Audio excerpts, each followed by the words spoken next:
Genosida politik di Indonesia, G30S PKI. Pada awal 1960-an, Indonesia berada dalam ketegangan politik tinggi. Presiden Soekarno menerapkan politik Nasakom, yaitu nasionalis, agama, dan komunis, untuk menyatukan tiga kekuatan utama, TNI atau ABRI, kelompok Islam, dan Partai Komunis Indonesia. PKI pada saat itu merupakan partai komunis terbesar di luar Uni Soviet dan Tiongkok, dengan jutaan anggota dan simpatisan. Banyak kalangan militer dan kelompok agama, terutama Islam dan Kristen, khawatir PKI akan mengambil alih kekuasaan.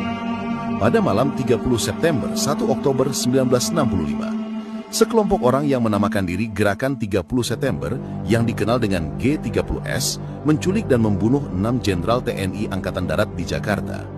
Mereka menyatakan bahwa gerakan itu bertujuan mencegah kudeta Dewan Jenderal terhadap Presiden Soekarno.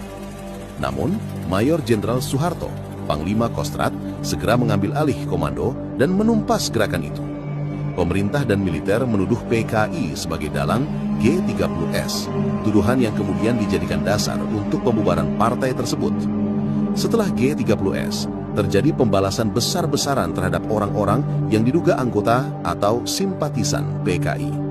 Kekerasan meluas di berbagai daerah, Jawa Tengah, Jawa Timur, Bali, Sumatera Utara, dan lainnya.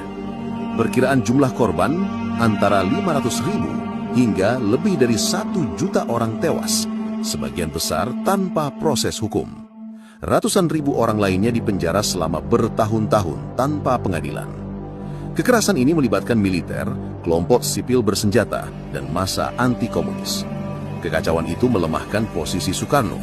Soeharto perlahan mengambil alih kekuasaan, dan pada Maret 1966, ia menerima surat perintah 11 Maret atau Super Semar dari Soekarno. Tahun berikutnya, Soeharto secara de facto menjadi presiden, menandai awal dari Orde Baru, rejim yang berkuasa lebih dari 30 tahun. Selama masa itu, pembicaraan tentang tragedi ini dilarang. Narasi resmi hanya menyebutnya sebagai pengkhianatan G30S PKI. Setelah Soeharto jatuh, penelitian dan kesaksian baru mulai muncul. Banyak sejarawan menilai bahwa tragedi 1965 sampai 1966 adalah pelanggaran HAM berat, bahkan disebut sebagai genosida politik oleh beberapa peneliti internasional. Hingga kini, belum ada penyelesaian hukum atau pengakuan resmi yang tuntas.